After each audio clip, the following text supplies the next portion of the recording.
Dasar organisasi struktur. Meskipun ada variasi bentuk struktural yang hampir tak terbatas, tipe dasar tertentu mendominasi net dalam organisasi kompleks modern.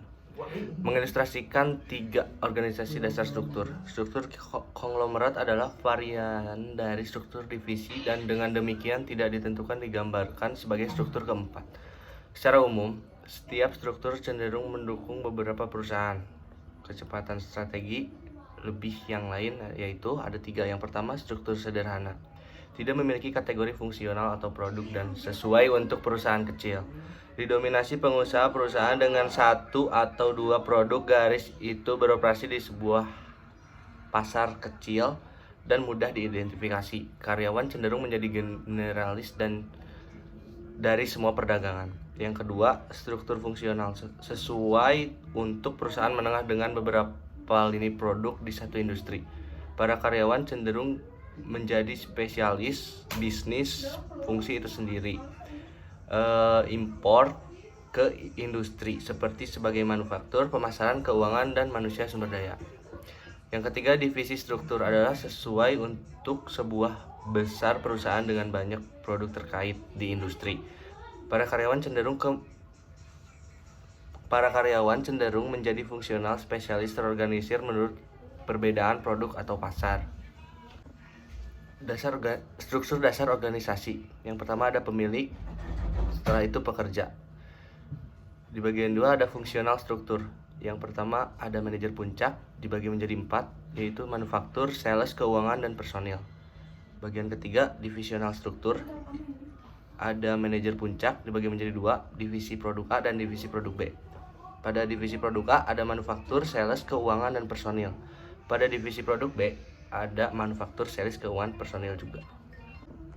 Budaya perusahaan. Budaya perusahaan ini dari waktu ke waktu menjadi bagian dari tradisi perusahaan yang tidak perlu dipertanyakan lagi. Oleh karena itu, budaya mencerminkan nilai-nilai perusahaan. Budaya perusahaan memiliki 2 hal yang berbeda, intensitas dan integrasi.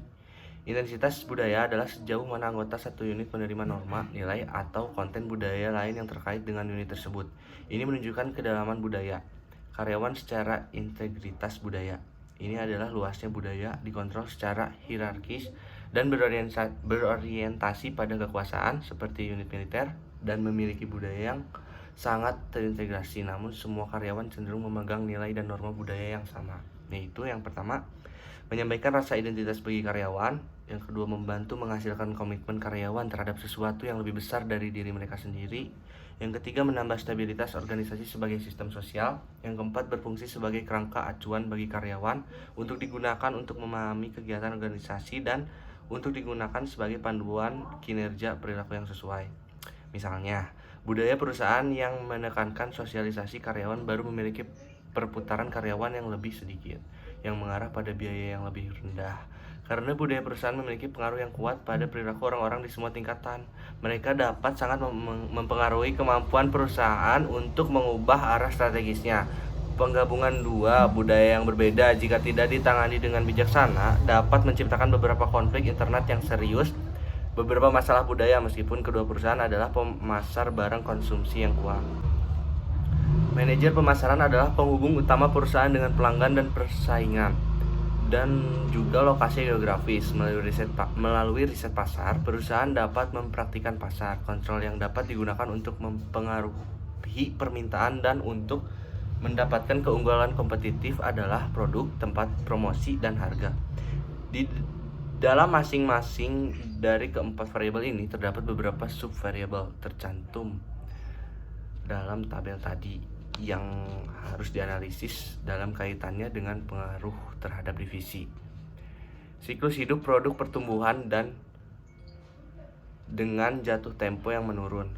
Seiring waktu dan dengan iklan yang tepat, sebuah merek berkonotasi dengan berbagai karakteristik di benak konsumen. Reputasi perusahaan adalah persepsi yang dipegang secara luas tentang perusahaan oleh masyarakat umum.